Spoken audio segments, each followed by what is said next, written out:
এই মুহূর্তে দাঁড়িয়ে আছি জগৎ শেঠের বাড়ির সামনে। এটা হচ্ছে সেই জগৎ শেঠ, কুখ্যাত জগৎ শেঠ, তার বাড়ির সামনে।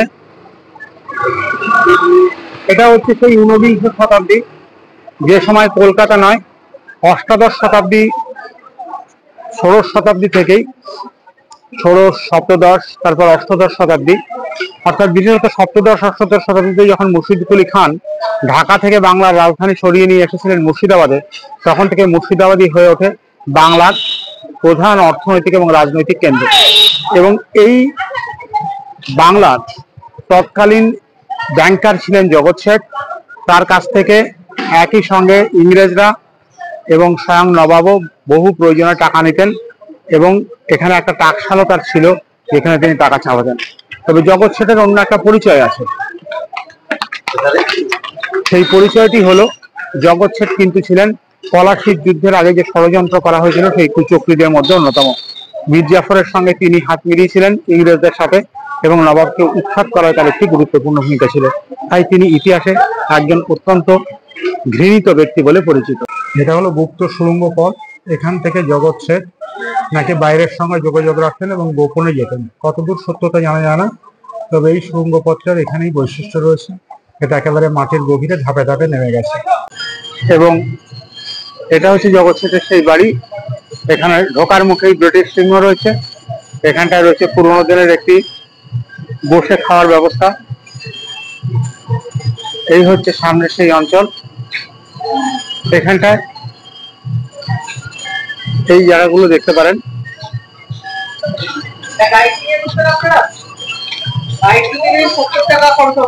এখান থেকে রয়েছে, হ্যাঁ, আমি ভিতরে ঢুকছি না ক্যামেরা নিয়ে, বাইরে থেকেই।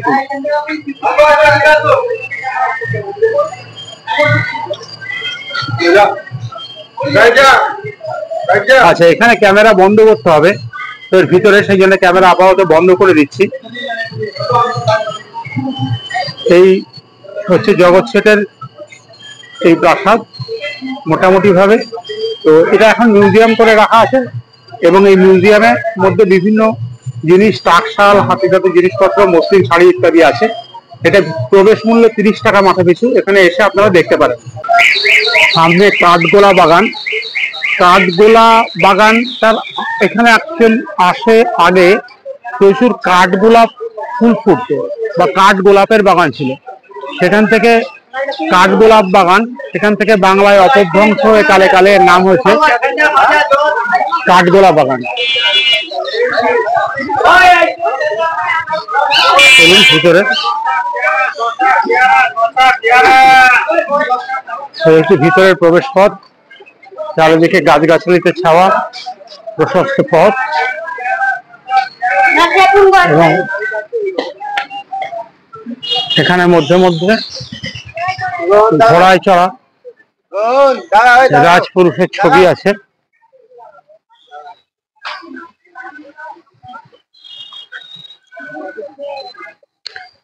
এই যে সেই ঘোড়ায় চড়া রাজপুরুষের ছবি। রাস্তা চলেছে। এটা হচ্ছে মোটামুটি অষ্টাদশ ঊনবিংশ শতাব্দীতে, যখন মুর্শিদাবাদ ছিল সমস্ত বাংলার প্রধান অর্থনৈতিক কর্মকাণ্ড এখান থেকেই নিয়ন্ত্রিত হতো। সেই সময় প্রচুর মারোয়াড়ি জৈন ব্যবসায়ী এই অঞ্চলে এসে বসতি স্থাপন করেছিলেন। এরা মূলত টাকা পয়সা লেনদেনের কাজ কারবার করতেন, অর্থাৎ তখনকার দিনে এরাই ব্যাংকার হিসেবে প্রতিষ্ঠিত ছিলেন। এদের মধ্যে গুরুত্বপূর্ণ ছিল নলক্ষা, এদের মধ্যে গুরুত্বপূর্ণ ছিলেন দুগার, কোঠারি ইত্যাদি। এই দুগারদেরই দুজন, অর্থাৎ ধনপত সিং দুগার এবং লক্ষ্মীপত সিং দুগার, এরা দুজনেই মিলে 1873 সালে এই কাঠগোলাপ প্রাসাদ বা কাঠগোলাপ প্যালেস নির্মাণ করেছিলেন। এবং পরবর্তীকালে, যেটা আমি আগেই বললাম, যে অপভ্রংশে কাঠগোলা বাগান বা কাঠগোলা প্যালেস নামে পরিচিত হয়েছে। এটা হচ্ছে সুড়ঙ্গ পথ। এই সুড়ঙ্গ পথ সরাসরি জগৎ শেঠের বাড়ির সঙ্গে সংযুক্ত ছিল, এবং এখান থেকে দেখতে পাবেন এই সুড়ঙ্গ পথটায় এখন জল ভরে রয়েছে। আমি জানি না ক্যামেরায় কতটা ধরানো যাচ্ছে, তবু বুঝতে পারছেন এখানে জল এসে গেছে। এটা হচ্ছে 1847 সালে এখানে যখন বন্যা হয়, তুঙ্গপথ জলে ভরে যায়। তো এর আগে পর্যন্ত এই দুগাররা জগৎ শেঠের বাড়িতে টাকা পয়সা মণিমাণিক্য নিয়ে গোপনে যাতায়াতের জন্য, যাতে নবাব জানতে না পারে, তাই জন্য এই সুঙ্গপথ ব্যবহার করতেন। হচ্ছে কাঠগোলা প্যালেস বা কাঠগোলা প্যালেস, অপভ্রংশে কাঠগোলা প্যালেস এখন। তো এই হচ্ছে এই প্যালেসটা। এর সামনে দেখুন সিংহ রয়েছে। তো এগুলো যেহেতু যে সময় তৈরি হয়েছে সে সময় রীতিমতন ব্রিটিশ শাসন চলছে, এবং আপনারা জানেন যে ইংরেজদের রাজ প্রতীক হচ্ছে সিংহ। সেই ব্রিটিশ সিংহ বা ব্রিটিশ লায়নের অনুকরণে এখানে ভারতীয় যারা রাজারা ছিলেন বা ইংরেজদের যারা অনুগ্রহ ছিলেন, ইংরেজদের থেকে অনুগ্রহ লাভ করতেন, তারা এই সিংহগুলো লাগাতেন। তো এই হচ্ছে ভিতরে প্রবেশ পথ কাঠগোলা প্যালেসের। প্রবেশ পথ দিয়ে প্রবেশ করছি।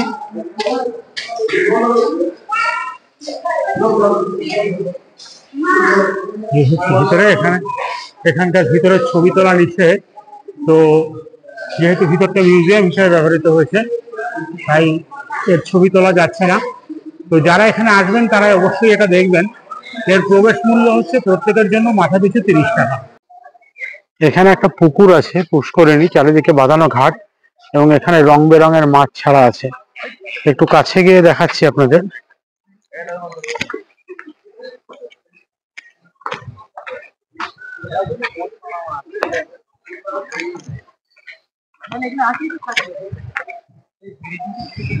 এখানে বুঝতে পারছেন নিশ্চয়ই।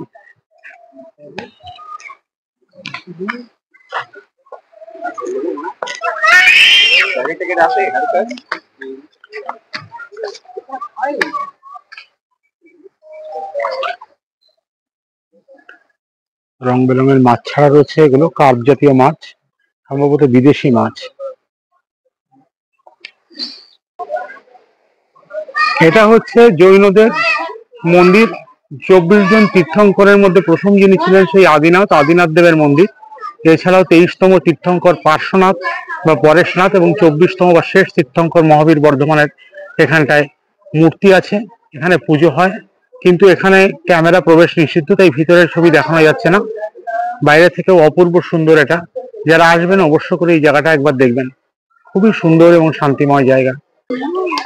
এটা আর একটা পুষ্করিণী। এখানেও রয়েছে বিভিন্ন রকম মাছ, মূলত রুই বা কাতলা। এখানে দেখুন মাছগুলো কি সুন্দর খেলা করে বেড়াচ্ছে। জৈনদের এখানে মাছ ধরা বা মাছ খাওয়া নিষেধ, এরা সম্পূর্ণ নিরামিষাশী, তাই কোনো প্রাণ ভয় না থাকায় এই মাছগুলো সুন্দর খেলে বেড়াচ্ছে। তো দৃশ্য দেখার মতো। কাটরা মসজিদের সামনে দাঁড়িয়ে আছি। এই কাটরা মসজিদ তৈরি করেন মুর্শিদ কুলি খান। মুর্শিদ কুলি খান এই মসজিদটি তৈরি করেন। তৎকালীন বাংলার অন্যতম একটি বৃহৎ মসজিদ এটি। এর বৈশিষ্ট্য হচ্ছে এর সামনে 70 ফুট উঁচু দুটি মিনার আছে। কথিত আছে এই মিনারের উপর বসে নাকি শত্রু সৈন্যের ব্যাপারে নবাবের সৈন্যরা বা নবাবের যারা চর ছিল তারা খবরাখবর রাখত। আর এই কাটরা মসজিদ, এই সুবিশাল কাটরা মসজিদে এখানটায় অসংখ্য ঘর রয়েছে। এখানে একটি মাদ্রাসাও আছে। ধরা হয় প্রায় 2000 লোক এখানে একসঙ্গে নামাজ পড়তে পারতেন, এবং দূর দূরান্ত থেকে যারা আসতেন তারা যাতে এখানে মুর্শিদাবাদে এসে নির্বিঘ্নে নিরাপদে নামাজ পড়তে পারেন, নামাজ আদায় করতে পারেন, এবং তার সাথে সাথে যারা দূরের থেকে শিক্ষার্থী আসতেন তারা যেন ইসলাম ধর্ম নিয়ে পড়াশোনা করতে পারেন, তার জন্যই এই কাটরা মসজিদ নির্মাণ করা হয়েছিল। এখানে উল্লেখযোগ্য হচ্ছে এখানে দেখা যাবে যে এখানে সিঁড়ির নিচে মুর্শিদ কুলি খান একটা কবর আছে। মুর্শিদ কুলি খান জীবনের শেষ সময়ে এসে নিজের কৃতকর্মের জন্য অনুতপ্ত হয়ে ঠিক করেছিলেন তার কবর যেন সিঁড়ির নিচে দেওয়া হয়, অর্থাৎ তার কবরের উপর দিয়ে যেন লোকেরা বা পুণ্যার্থীরা যাতায়াত করতে পারে। চলুন দেখি কাটরা মসজিদ। কাটরা মসজিদের প্রবেশের দিকে এগিয়ে চলেছি। সামনে সুন্দর কেয়ারি করা আছে গাছ, অত্যন্ত শান্ত সমাহিত একটা পরিবেশ, দেখলেই ভালো লাগে। একই সঙ্গে ইতিহাস, ধর্ম এবং তার সঙ্গে সঙ্গে মানসিক শান্তি খুঁজে পেতে গেলে এরকম জায়গায় আসতে পারেন। হয়তো দিল্লি বা আগ্রার মতো জৌলস বা রাজকীয় যে পরিচিতি সেটা হয়তো এখানকার নেই, কিন্তু তা সত্ত্বেও বাংলা, বিহার এবং উড়িষ্যার নবাবী এবং তার সঙ্গে সম্পৃক্ত যারা ইতিহাস জানতে চান, বিশেষত বাঙালিরা, তাদের অবশ্যই এই জায়গাটা আসলে ভালো লাগবে। কাটরা মসজিদের মধ্যে প্রবেশ করছি। এই হচ্ছে মসজিদ। মসজিদের মূল গম্বুজ সামনেই। এখানে অসংখ্য ছোট ছোট ঘরের মতো আছে প্রবেশদ্বার দিয়ে, যেরকম দেখুন, দেখলেই বুঝতে পারবেন। ঘরের ভিতরটা কিছুটা এইরকম, নিচু ছাদ এবং তার সঙ্গে ছোট ছোট কুঠুরির মতো। এইখানটায় সামনে গিয়ে সিঁড়ি। এইখানে বোধহয় আগেকার দিনের মাদ্রাসার ছাত্ররা থাকতেন এবং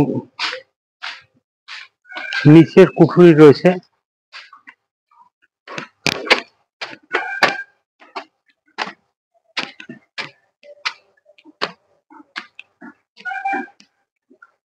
বিস্তীর্ণ মসজিদ। এখানে বিস্তীর্ণ এই অঞ্চলে একসঙ্গে বসে নামাজ পড়া হতো এক সময়, এবং ইতিহাস এখনো এখানে ঘুরে বেড়াচ্ছে। প্রতিটি ইটের খাঁজে, পাথরের ফাঁকে ইতিহাস যেন কথা বলছে। ইসলামী কারুকার্যের এক অপূর্ব নিদর্শন। একই সঙ্গে ফার্সি, আরবি এবং ভারতীয় এই তিন ধরনের কারুকার্য এখানে স্থান পেয়েছে। ইসলামী কারুকার্যের অন্যতম প্রধান বৈশিষ্ট্য যেটা, অর্থাৎ গম্বুজ, সেই গম্বুজের ঠিক নিচে আমরা দাঁড়িয়ে রয়েছি এবং তার সামনে এইখানে আগে একাধিক আরো গম্বুজ ছিল, কিন্তু এখন এগুলো ভগ্নপ্রায়, ভেঙে গেছে। শুধু সামনের মূল ফটক এবং পিছনের এই গম্বুজ দুটো রয়েছে। এটি আগে একটি বাজার ছিল এর আশেপাশে। সেই বাজারের কাছে মুর্শিদ কুলি খান এটি নির্মাণ করেছিলেন। তার এই নির্মাণ কার্যের মূল উদ্দেশ্য ছিল যাতে মুর্শিদাবাদ, যেখানে ঢাকা থেকে সরিয়ে এখানে রাজধানী করা হয়, সেটাও যেন আস্তে আস্তে ইসলামী স্থাপত্য এবং ইসলামী শিক্ষার একটা প্রাণকেন্দ্র হয়ে ওঠে।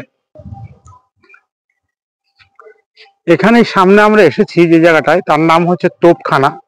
এইখানটায় নবাবদের প্রকৃতপক্ষে গোলা বারুদ সবকিছু রাখা থাকতো, এবং এখানটায় রয়েছে একটি বিখ্যাত কামান যার নাম হচ্ছে জাহানকোষা। এই জাহানকোষা কামানটি অষ্টধাতু দ্বারা নির্মিত হয়েছিল, যার মধ্যে সোনা, রূপা, তামা, সীসা, দস্তা, পারদ, লোহা, টিন ইত্যাদি 8 রকমের ধাতু এখানে ব্যবহার করা হয়েছিল।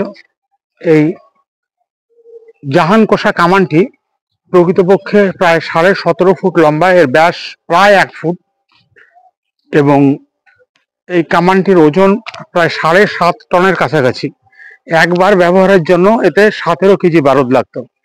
এটি যখন শাহজাহানের দিল্লির মসনদে যখন বাদশাহ ছিলেন, মুঘল বাদশাহ শাহজাহান, তখন সুবে বাংলার যে সুবেদার ছিলেন ইসলাম খাঁ, তার নেতৃত্বে ঢাকায় বিখ্যাত ধাতু বিশারদ কর্মকার জনার্দন কর্মকারের নেতৃত্বে এই কামানটি বানানো হয়েছিল, এবং এই কামানটিকে জাহানকোষা, এই বিশাল কামানটিকে বলা হয় জাহানকোষা বা বিশ্ব ধ্বংসকারী কামান।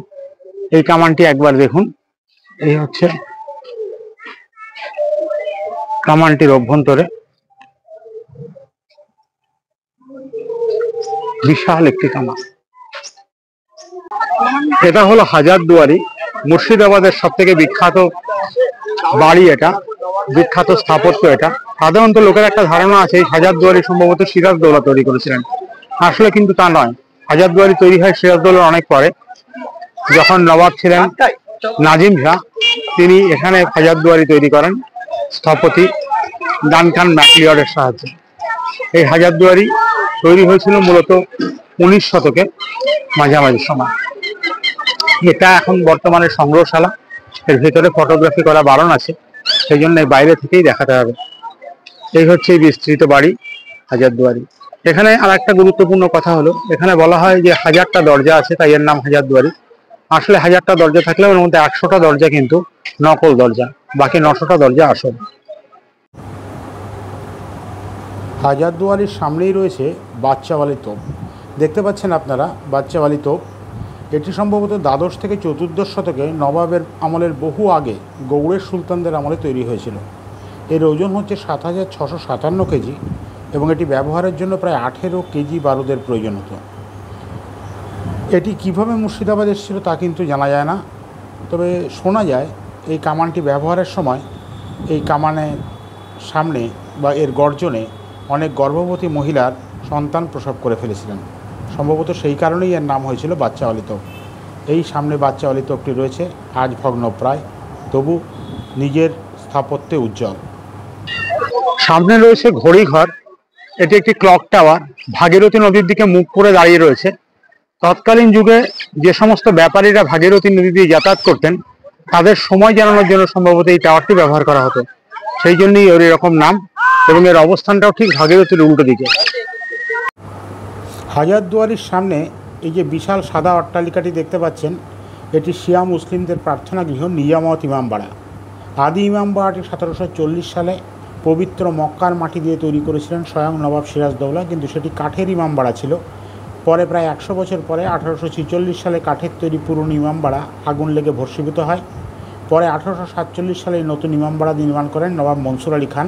প্রায় 6,42,000 টাকা ব্যয় হয়েছিল ইমামবাড়া তৈরিতে। শুধু মহরমের সময় এটি খোলা হয়, অন্য সময় বন্ধ থাকে।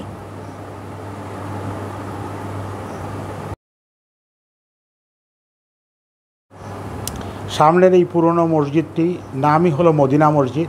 নবাব সিরাজদৌলার মা আমিনা বেগমের ইচ্ছানুসারে পবিত্র মদিনার মাটি দিয়ে তৈরি হয়েছিল এই মদিনা মসজিদ।